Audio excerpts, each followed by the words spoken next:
কৃপা করে দয়াল হরি আমায় রাখো চরণে।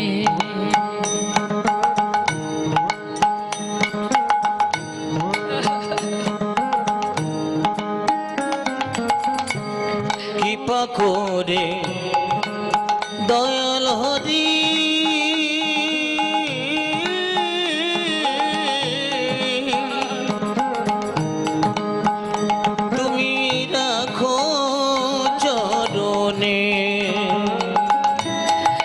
শুনেছি তুমি নাকি দয়াল শিরোমণি, কি পাময় আমি শুনেছি তুমি নাকি দয়াল শিরোমণি। নাম প্রচারিতে এলে তুমি প্রেমের খনি ঠাকুর, তুমি প্রেমের খনি ঠাকুর, তুমি প্রেমের খনি। দিবানিশি রয় আমি তোমার শরণে। কি পাময় দিবানিশি রই আমি তোমারি শরণে।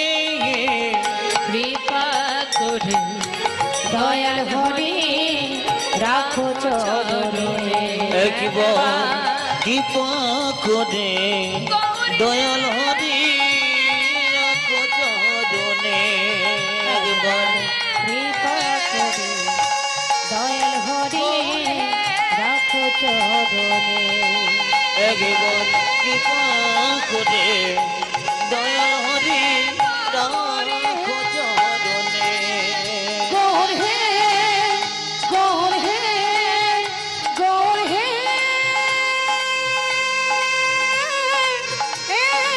গৌর হে। গৌর হরি, গৌর হরি। হরিবল হরিবল। চলে যেও না দয়াময়, তুমি চলে যেও না। তবে তো একটা কথা শুনে যাও প্রভু, একটা হরিতকির কারণে তুমি আমায় ফেলে চলে যাচ্ছ। আমি তো আমার জন্য সঞ্চয় করিনি, তোমার জন্য করেছি। তবুও যখন আমায় ত্যাগ করে চলে যাচ্ছ, যাওয়ার আগে একটা কথা শুনে যাও দয়াময়। জীবনের সর্বস্ব পরিত্যাগ করে তোমার সঙ্গী হয়েছি, আর যখন তোমার চরণে আমার ঠাঁই হলো না, আজ আমিও তোমায় বলে রাখি, চলে যাচ্ছ চলে যাও, তবে আমার কাছে তোমাকে আবার ফিরে আসতে হবে। যদি আমি মনে প্রাণে তোমাকে ভালোবেসে থাকি, আমার বলতে সর্বস্ব যদি তোমার চরণে সঁপে দিয়ে থাকি, আজ এই অগ্রদ্বীপের মাটিতে দাঁড়িয়ে আমি প্রতিজ্ঞা করলাম, এক পক্ষকালের মধ্যে তোমাকে আমার কাছে আবার ফিরে আসতে হবে। ভগবানের কাছে তো ভক্তেরই জোর খাটে গো মা, ভক্তই পারে তার কাছে জোর খাটাতে। যাও তুমি, চাই না তোমার সঙ্গী হতে, তবে ফিরে তোমাকে আসতেই হবে, যদি আমি মনে প্রাণে তোমায় ডেকে থাকি। হরিবল হরিবল। প্রভুর যে কথা সেই কাজ, চলে গেল। গোবিন্দ ঘোষ ধুলায় গড়াগড়ি দিয়ে কাঁদছে আর বলছে, দয়াময় চলে গেলে তুমি।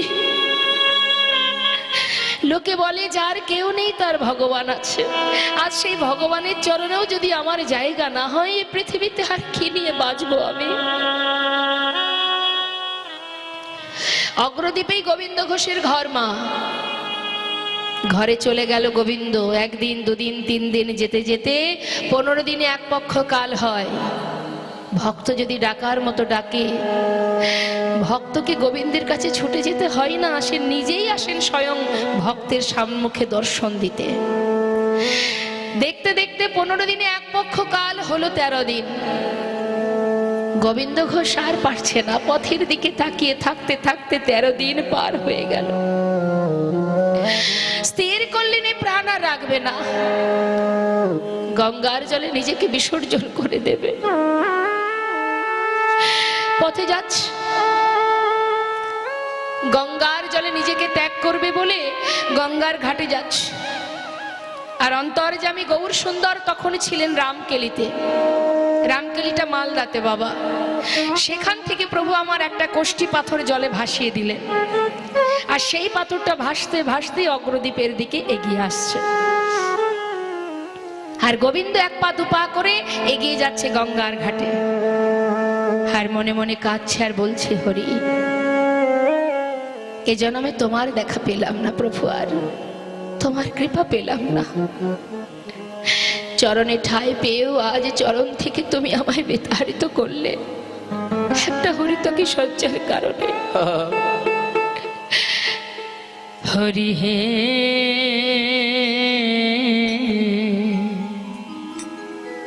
বলো আমায় সেদিন কবে হবে তোমার আশার আশে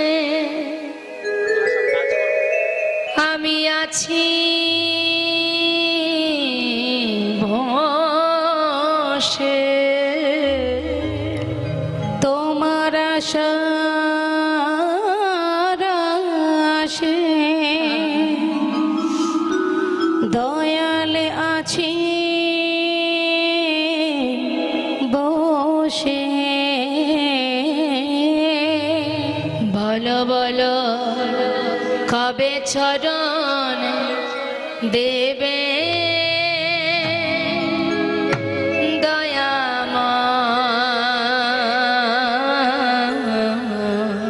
বলো বলো সেদিন কবে বা হবে আমার, সেদিন কবে বা হবে। ও মা, এই ভবের মাঝে আসা যাওয়া তোমায় ডাকা হলো না। যা বলবো বলে সবাই এসেছিলাম, তা বলা হলো না। এই ভবের মাঝে আসা যাওয়া হরি বল। তোমায় ডাকা হলো না। আমরা যা বলবো বলে এসেছিলাম প্রভু, তা বলা হলো না। তুমি পারে কর্তা, আমরা শুনি বার্তা। তুমি পারে কর্তা, ওহে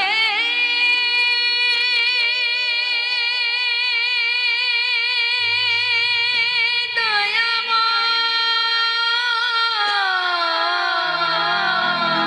হে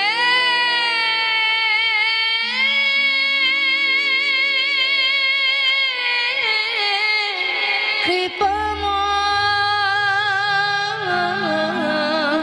তুমি পারে কর্তা, আমি শুনি বার্তা। বলো বলো প্রভু কবে পার করিবে দয়াময়। বলো বলো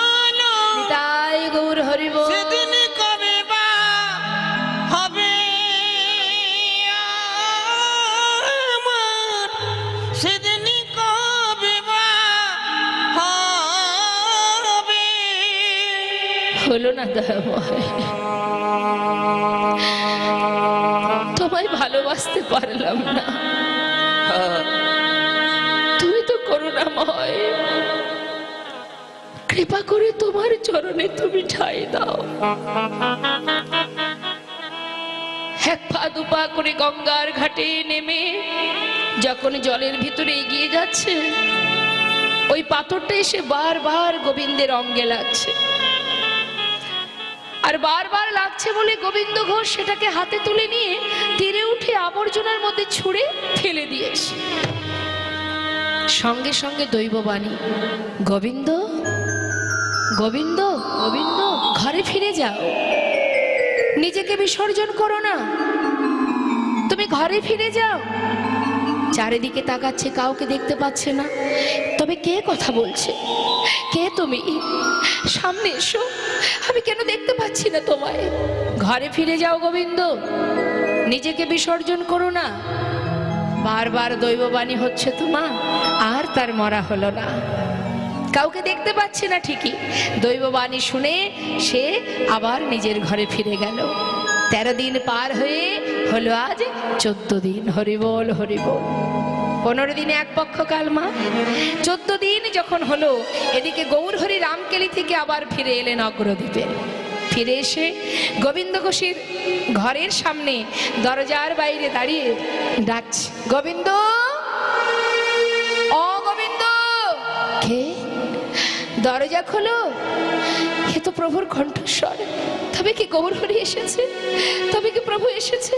ছুটে গিয়ে দরজাটা যেই না খুলেছে, দেখছে বাইরে গৌরহরি, চরণটা বুকের মধ্যে জড়িয়ে ধরেছে। গৌরহরি,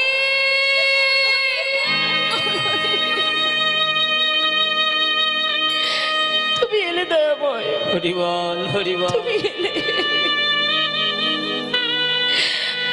আমি অনেক কষ্ট পেলাম প্রভু, এসেছো যখন কথা দাও আর কোনোদিন তুমি আমাকে তোমার চরণ ছাড়া করবে না। কথা দাও প্রভু, আমায় ছেড়ে কোথাও যাবে না। শান্ত হও, এসেছি যখন কেন যাব তোমায় ছেড়ে? যাব না। আচ্ছা গোবিন্দ, আমি যে আসবো তুমি তো জানতে? কই না তো প্রভু। কেন? গঙ্গার জলে ডুবে মরতে গিয়েছিলে? হ্যাঁ। কি করে জানলে দয়াময়? দেখো কাণ্ড, আমি জানবো না তো জানবে কি শুনি? হ্যাঁ, আচ্ছা গোবিন্দ, সেখানে কিছু পেয়েছিলে? পেয়েছিলাম একটা পোড়া কাষ্ঠ। পোড়া কাষ্ঠ? হ্যাঁ, সেটা কি আছে? আছে প্রভু, আবর্জনার মধ্যে ফেলেছিলাম। যাও যাও, শীঘ্রই নিয়ে এসো। ছুটতে ছুটতে আবর্জনার ভিতর থেকে সেটাকে হাতে তুলে দেখছি, তো পোড়া কাষ্ঠ নয়। ভেবেছি কোনো মরা পোড়ানো কাঠ, হয়তো আশেপাশে শ্মশান আছে, মরা পুরানো কাঠ ভেসে এসেছিল। কিন্তু হাতে তুলে দেখছে তো কোষ্ঠী পাথর, গায়ে লেখা আছে কৃষ্ণ নাম। গৌরহরি কাছে এনে যেই না দেখালো, প্রভু বললেন, শোনো গোবিন্দ, এই কোষ্ঠী পাথর দিয়ে তোমার ঘরে একটা বিগ্রহ তৈরি করা হবে, আর সেই বিগ্রহ আমি প্রতিষ্ঠা করে, প্রাণ প্রতিষ্ঠা করে তার নামও দেব আমি। এক ভাস্কর এসে সুন্দর করে বিগ্রহ তৈরি করলেন বাবা। ভাস্কর এসে বলছে, ও গোবিন্দ, কই দেখি কোষ্ঠী পাথরটা দাও দেখি। গোবিন্দ ঘোষ বলছে, তুমি কি করে জানলে আমার কাছে কোষ্ঠী পাথর আছে? দেখো, জানবো না? তোমার ছেলেই তো খবর দিয়ে এলো গো। আমার ছেলে? আমার তো বিয়েই হয়নি। বলি, ছেলে হলো কোথা থেকে? আরে গৌরহরি পাশে দাঁড়িয়ে বলছে, ও গোবিন্দ, এত কথায় কাজ কি? চাইছে দিয়ে দাও। সোনা ভাস্কর, সুন্দর করে বিগ্রহ তৈরি করো, গোপীনাথ বিগ্রহ। বিগ্রহ তৈরি হলো মা। এবার সেটাকে স্থাপন করে প্রভু নাম দিলেন গোপীনাথ। নাম দিয়ে বললেন, শোনো গোবিন্দ, প্রতিদিন ভিক্ষা করবে, সঞ্চয় করে রাখবে না, যা ভিক্ষা করবে পুরোটাই গোপীনাথের সেবায় দেবে।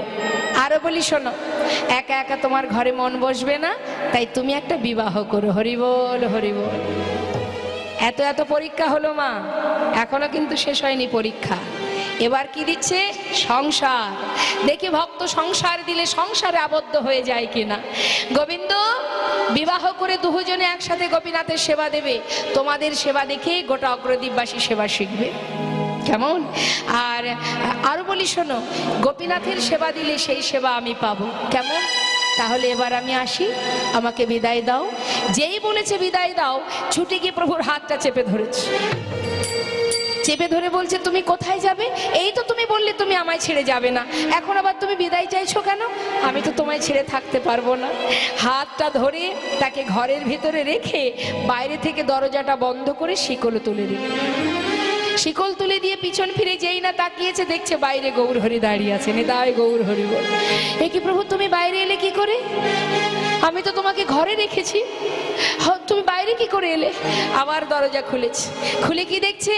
দেখে ঘরে গোরা বাইরে গোরা, নিতাই গৌরহরি বাইরে গোরা, ঘরে গোরা বাইরে গোরা, আমি একই দেখিলাম, একই দেখিলাম, ঘরে গোরা বাইরে গোরা। আমি কি দেখিলাম, কি দেখিলাম, ঘরে গোরা বাইরে কি গোরা, দেখিলাম, কি দেখিলাম, ঘরে গোরা বাইরে গোরা, কি দেখিলাম, ওরা ঘরে গোরা বাইরে গোরা, কি দেখিলাম, কি দেখলাম দেখিলাম, ঘরে গোরা বাইরে গোরা।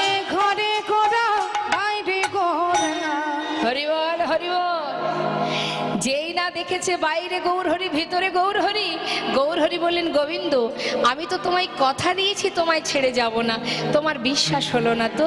শোনো নাও, আমাদের আর গোপীনাথে একই অঙ্গ হয়, গোপীনাথের সেবা দিলে আমি পাইব নিশ্চয়।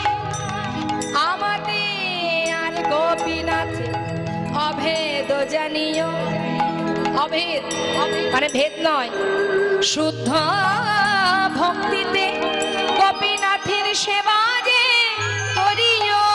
শুদ্ধ ভক্তিতে গোপীনাথে সেবা যে করিও। তাকে সেবা দিলে সেই সেবা আমি পাবো। এবার তো সন্তুষ্ট হও। হ্যাঁ প্রভু, কোথায় যাবে তুমি? গোবিন্দ, তুমি জানো না আমি কোথায় যাব?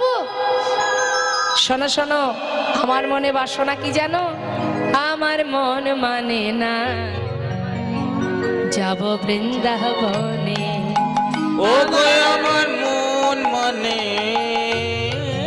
না যাব বৃন্দাবনে। আমার মন মানে না যাব বৃন্দাবনে। আমার মনে মানে না যাব বৃন্দাবনে।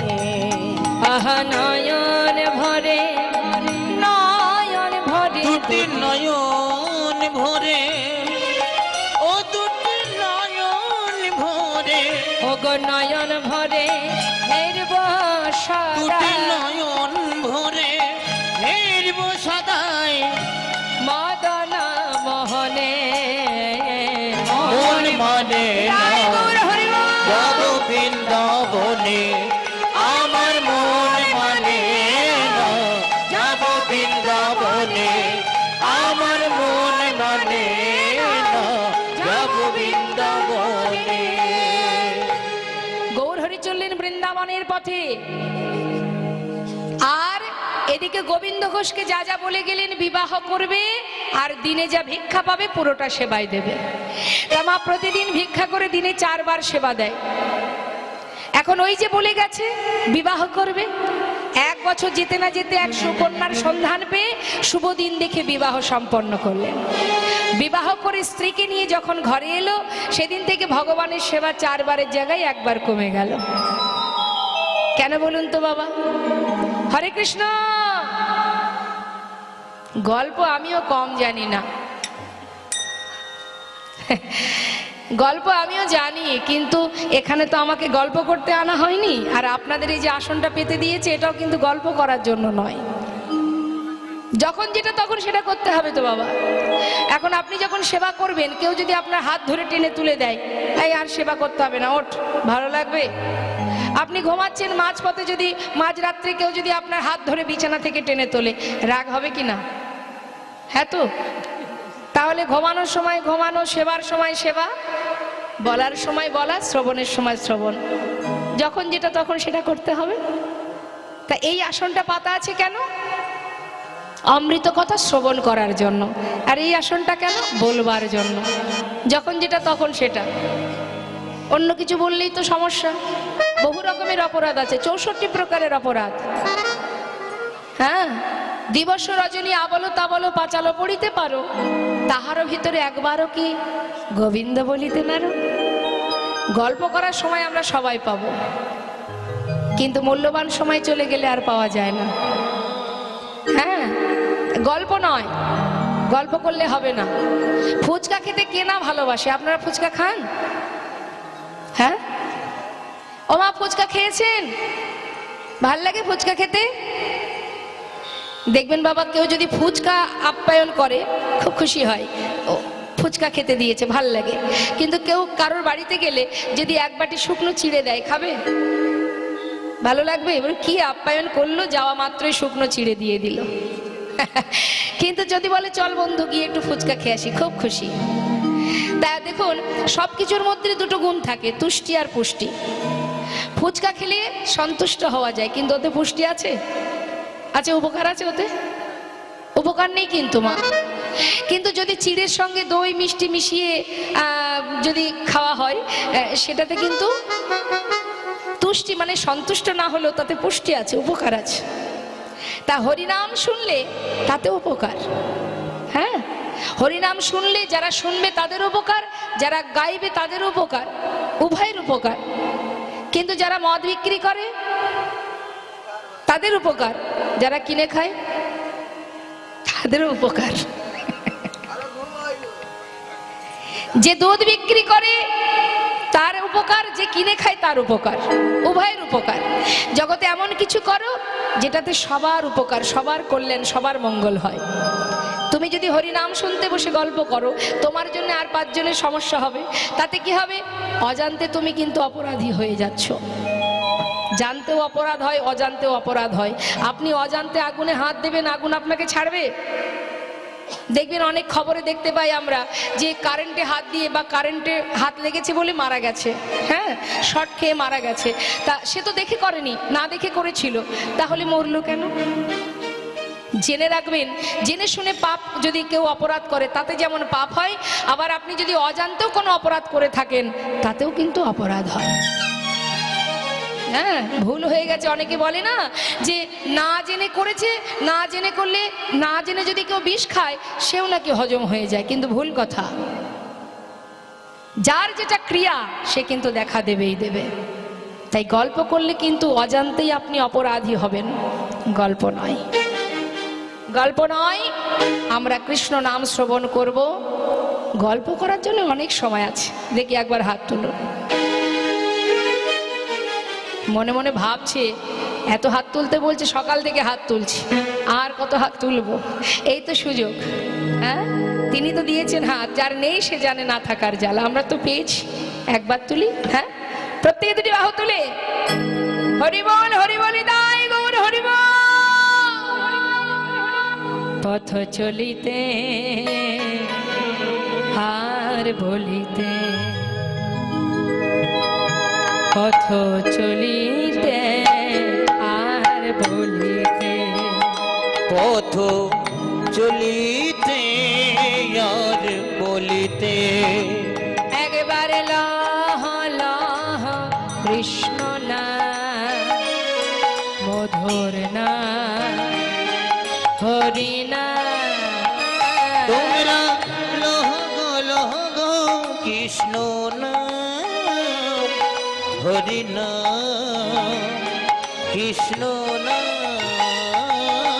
পথ চলিতে আর বলিতে, পথ চলিতে আর বলিতে, সন্মুখী আঁধার রাত্রি, আমি হয়েছি পথ ও সন্মুখে আধার রাতি, আমি হয়েছি পথ জাতি। সন্মুখী আঁধার রাত্রি, আমি হয়েছি পথ ও যাত্রী। সন্মুখে আধার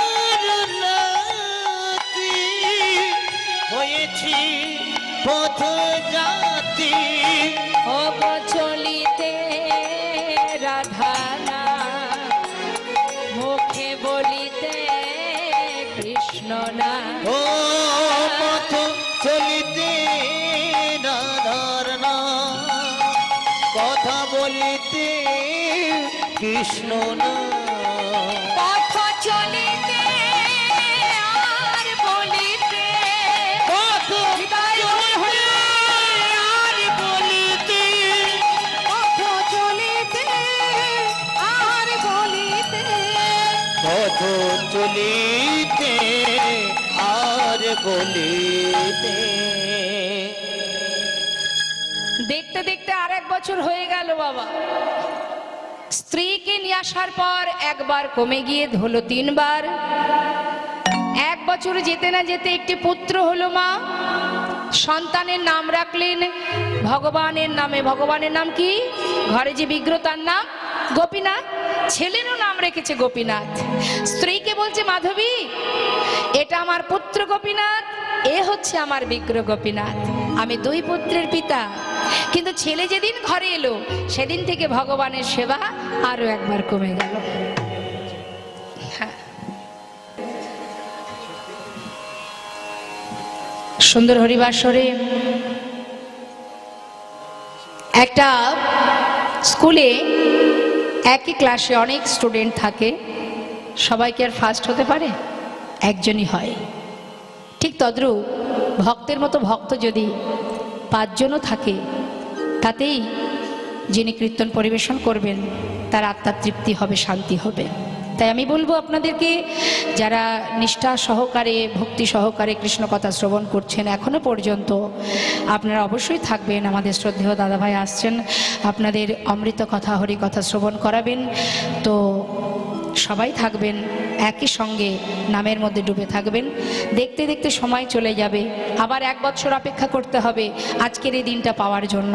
সেই পর্যন্ত আমরা কেউ থাকতেও পারি, আবার চলেও যেতে পারি। তাই যে সময়টা হাতে আছে, সময়টা হেলায় নষ্ট না করে সবাই আপনারা এই সময়টাকে, এই যুগে যোগ ধরে সাধু গুরু বৈষ্ণবের সঙ্গ থেকে বঞ্চিত হবেন না। তাই গৌর হরিবোল হরিবোল গৌর হরিবোল।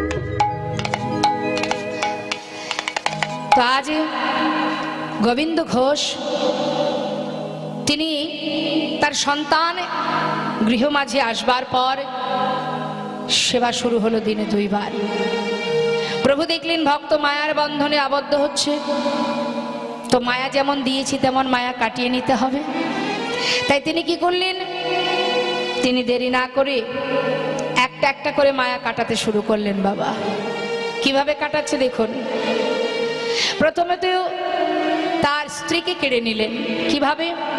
একদিন ভিক্ষা করে ফিরে এসে নিজের স্ত্রীকে ডাকছে, মাধবী মাধবী, যা কিছু ভিক্ষা করেছি 2 ভাগ করো, 1 ভাগ রন্ধন করো আর 1 ভাগ রেখে দাও। আর আমি স্নান করতে চললাম, ফিরে এসে গোপীনাথের সেবা দেব। স্নান করে এসে দেখছে কি, ঝোলাটা যেখানে রেখেছিল সেইখানে পড়ে আছে, রন্ধন হয়নি। তাহলে মাধবী গেল কোথায়? এখনো রান্না হলো না। মাধবী মাধবী বলি, গেলে কোথায়? এখনো রন্ধন হলো না, তার সেবা হলো না। ডাকতে ডাকতে ঘরের ভিতরে প্রবেশ করে দেখছে বিগ্রহ গোপীনাথের চরণে তার স্ত্রী মাধবী উপুর হয়ে পড়ে আছে।